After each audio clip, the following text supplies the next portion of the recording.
Hello! What's up, everybody? Welcome back to another episode. In today's episode, yesterday we did an offensive overview, and now we're kind of trying to do a coaching staff overview a little bit, but mainly, we're going to be talking about how the Big Four on the staffing side of the Panthers have impacted them, and how having the same Big Four, since for 3 seasons it'll be, is going to be a big impact. And first, I'm going to talk about who the Big Four that I'm calling are. For me, the Big Four on the coaching staff, staff, is the general manager, the head coach, the offensive coordinator, and the defensive coordinator.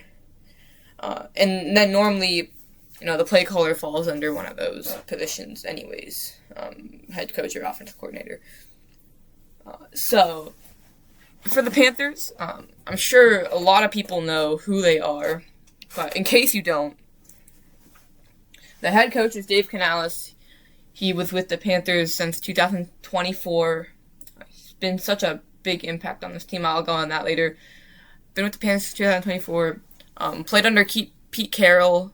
Coached under Pete Carroll, and I think that was a really big impact for his career. Obviously, he was a big part in helping with Geno Smith revive his career. Then went to Tampa. Really did a great work with Baker Mayfield. Unfortunately, not very happy about that. And now he's here with Carolina as a head coach. He was previously offensive coordinator at Tampa Bay, I believe. He played receiver, I think. Is that true? He didn't play in the NFL, but he played receiver, I think.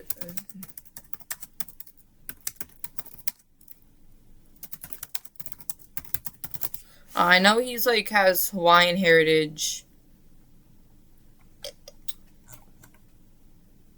Yeah, he was at the college level. Yeah, that's what I thought. Anyways, yeah. Yeah, I knew he didn't play in the NFL, but someone who did play in the NFL is our general manager, Dan Morgan. Played for the Panthers, was amazing on the 2003 Super Bowl team with a linebacker. Obviously, if you're coached by Sam Mills, you're going to be amazing. But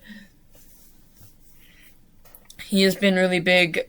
He was assistant general manager, then promoted to GM in 2024 after Scott Fritter was fired. And then we have the coordinators in Brad Idzik and Ejiro Evero for offense and defense respectively. Idzik came in with Morgan was already with the team, but he was promoted. So I'm just gonna say came in with Morgan and Canales in 2024, and Evero came in 2023 for defense. Evero coached for a long time. He had a lot of success with the Broncos. Started in 2004, I believe. Maybe. And then Idzik also he coached. Oh, let me get this.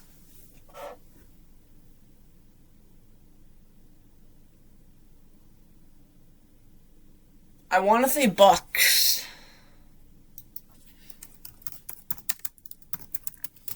I want to say he was with Dave Canales. This could be so wrong though. I want to say he was with Dave Canales in Tampa. Yo, he was. That's lit. I was right. Oh, he was in Seattle with Canales as well. So he's been with Canales for all of his time. I'm glad I was right about Tampa. That's pretty great. And then he was also in Stanford. But that was college. Who cares? So he's had a lot of success so far. So those are the Big Four. They've been, obviously, Evero was here in 2023 as well, but they've all been with the Panthers since 2024. And the consistency, is really, really big if you have such a young team like the Panthers do, who, they're just in the NFL. A lot of our big playmakers, we don't have very many vets on this team. Taylor Moton definitely would be one of the guys that I consider a true veteran. Obviously, I mean, Derek Brown, Chuba Hubbard. I mean, there are some guys, of course, who have been in the league for 5 years, maybe, whatever it is. But, I mean, Chuba was drafted in 2021. It's whatever. Whatever. JC, there are obviously a couple guys who have been in the league for a couple years now. On this team. Merrick, I'm not sure when he was drafted, obviously, because we didn't draft him.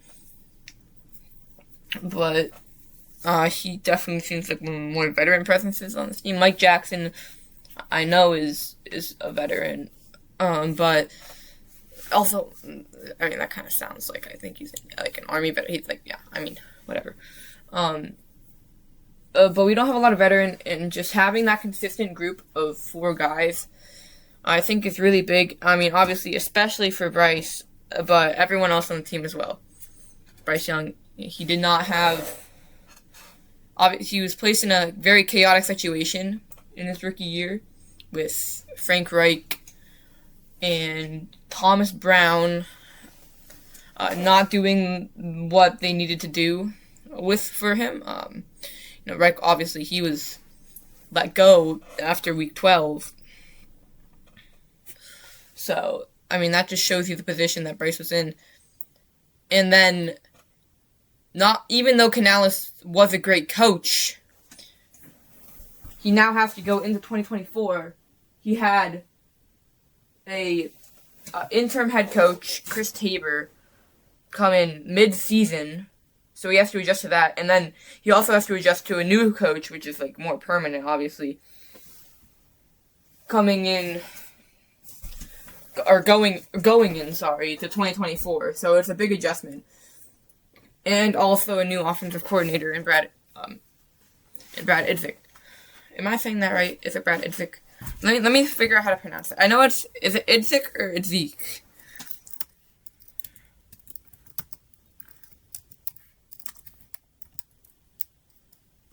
Idzik pronunciation.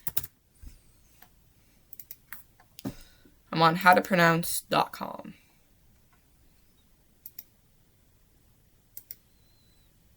Bro, I don't need to sign in. Bro, just let me watch. There's so many ads on this. Bro, what is this website? No, I kind of need to know this. So I apologize for how long it's taking. Maybe just AI will give me a good... It's Polish. Idzik. What? Tick.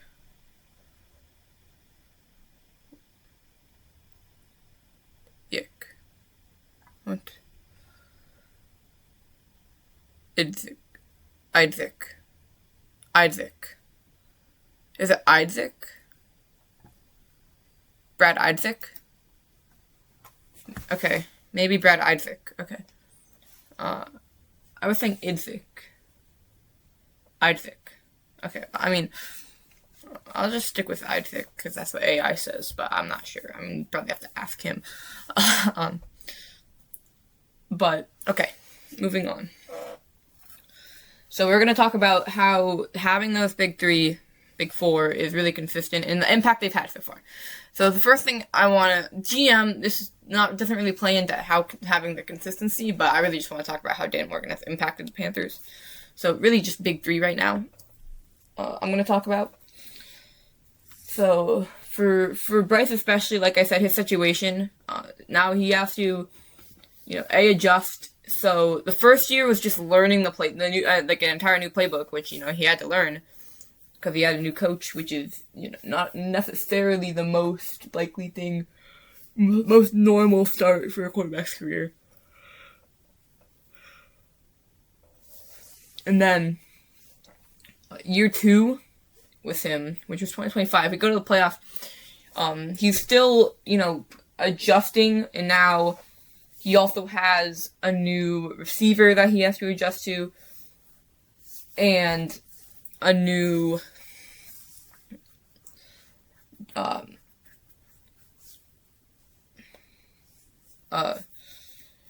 a new receiver in Jalen Coker as well, kind of, just because he wasn't with for too much, and just also having to just still get more comfortable with the playbook, and Dave Canales, and they can really start to figure each other out, because year one's really learning the playbook, and then year two, they can start to adjust it, make it, learn what the other wants, and then obviously, so year two, they're still working out the kinks and stuff, and really getting comfortable in the offense. Year one's learning the offense, and year two is getting comfortable in the offense, and then now year three, now that you're finally comfortable in the offense, we're gonna see what's capable. And I think finally being comfortable in this offense, for Leggett as well, I think that's gonna be big for Coker, a little bit. He wasn't. He's had some injuries, but he's making more leaps than Xavier. So I think we're gonna see a big offensive adjustment because of that. Just the comfortability. Now that we can really, put our foot on the gas, we don't have to, worry about anything. We have it locked down, in a way. So that's gonna be super huge, and that also goes with Isaac as well. Just the impact that has, and I think it'll be really big. And Dave Canales is definitely known for his, quarterback. What's the revivations, reviving quarterbacks. And personally, obviously Bryce Young doesn't really need reviving after one bad season, which was his rookie year. But definitely tailored to helping quarterbacks perform, and he's really good at that. But, obviously Peyton Manning had a horrible rookie season too, and, and we all know how that turned out. But obviously, the help is much, much welcomed. And then on the defensive side, Evero definitely plays more of a bend, don't break defense, which as a fan, it's a little frustrating to watch at some times, especially before I really appreciated what the bend, don't break defense does. But Carolina, we really execute well, I think, in the bend, don't break defense. There's not many big plays allowed on us at all, to any extent. And, that helps when you have one of the best secondaries in the league. J.C. Horn, top 10 cornerback. Mike Jackson, top 10 cornerback. Trayvon Merrick, most TFLs on the team. He's a dog. And, Nick Scott, he played well for the majority of the season. So, obviously, that helps when you have a really good tackling corner in Mike Jack and JC and Merrick. So, obviously, the secondary, they're not going to let much behind them. And obviously in coverage as well. The corners and really iconic play on Matthew Golden. On the deep ball, it's just absolutely straps. So that obviously helps, but I think just the way we play, we do not blitz too much. We really don't, and we don't get a lot of sacks. So, you can tell there's a little correlation with that. I think, we don't have too much talent on the edge, especially last year. I think this year we really, really adjusted that. Bringing in Jalen Phillips, which is a huge, huge deal, and also Nick Scorton, I think, is going to take a really big leap next year. Princely, Manley Allen, bunch of other guys. And I think that's also going to free up room for Derek Brown to make some plays. Also, on the defensive side, the bend don't break defense, in case you don't know, I didn't really actually explain it. I just explained why we're good at it and why I didn't like it at first. It's basically, giving up 5-yard, 7-yard gains to prevent the deep ball. So it's basically the advantages are forcing the offense to take longer drives and preventing the big / medium plays.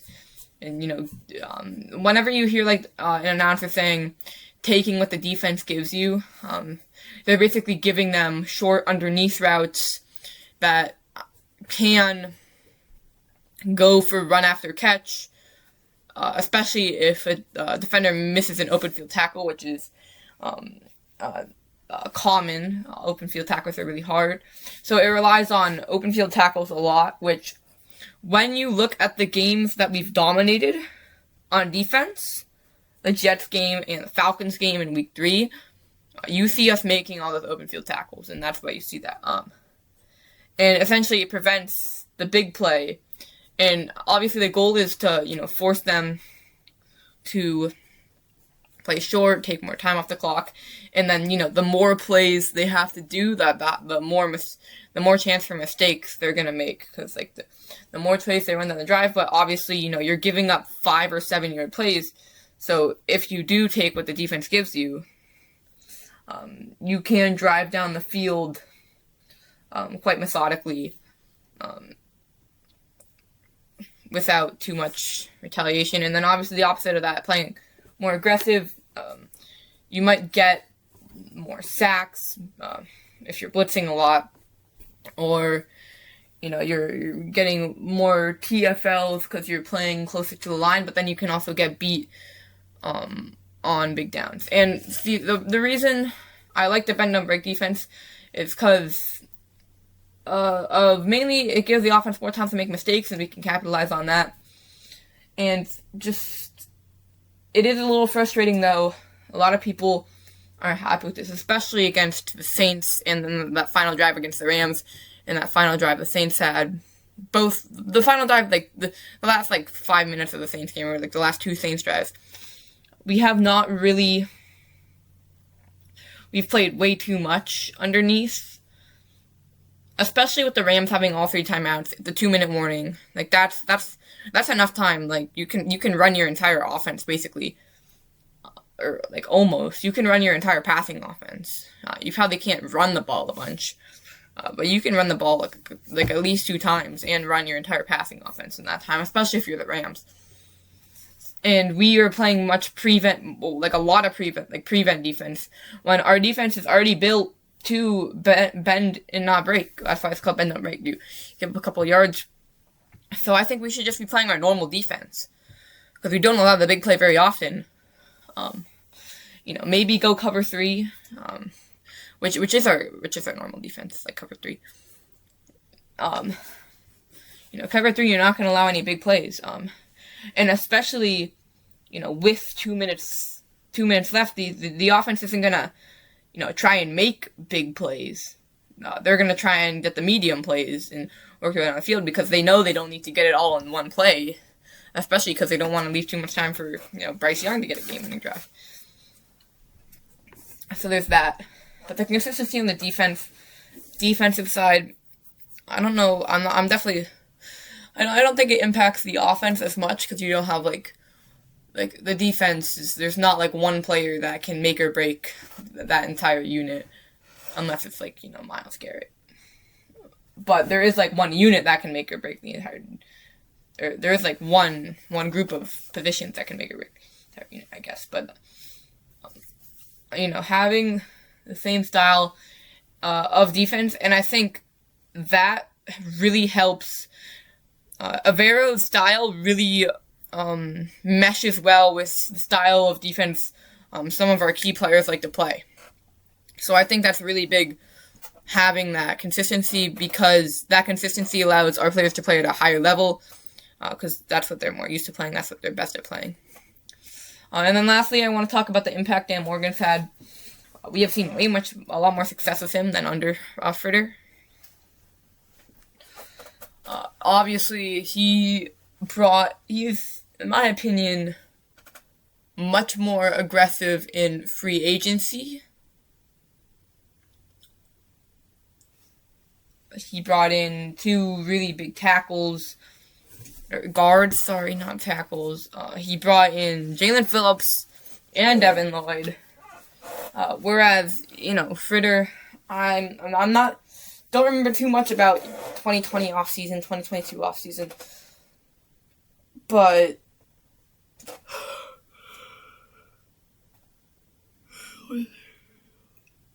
okay. But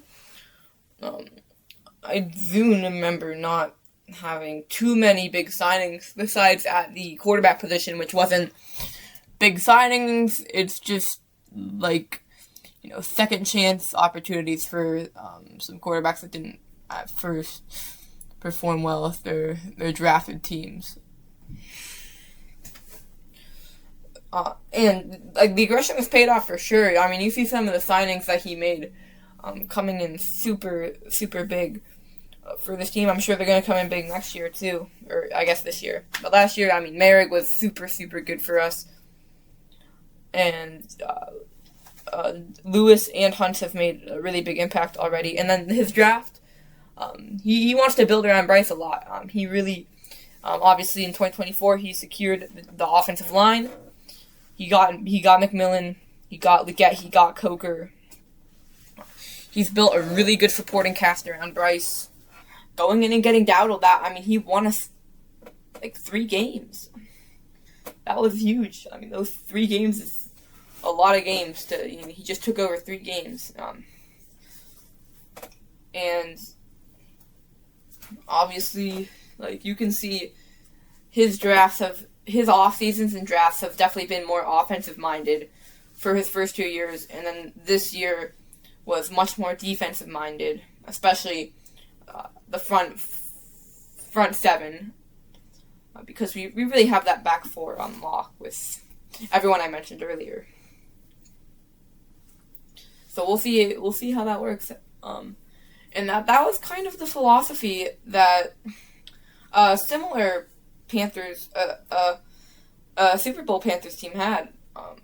It was the wrong order, but one year they addressed one side of the ball, and the other year they addressed the other side, and they and then that year they ended up going to the Super Bowl. And I think those additions are going to be super big, and that's going to be next episode, sneak peek, unless something crazy comes out. Next episode is going to be next episode is going to be how are the off-season... Wait, did I already do that? I literally already did that. I did that with the offensive overview. Or no, I didn't do defense, though. Yeah, that's what I was going to do anyway. I was just going to do how is Jalen Phillips and Devin Lloyd going to affect the Panthers. Anyways, thank you so much for watching. Keep pounding. See you guys tomorrow.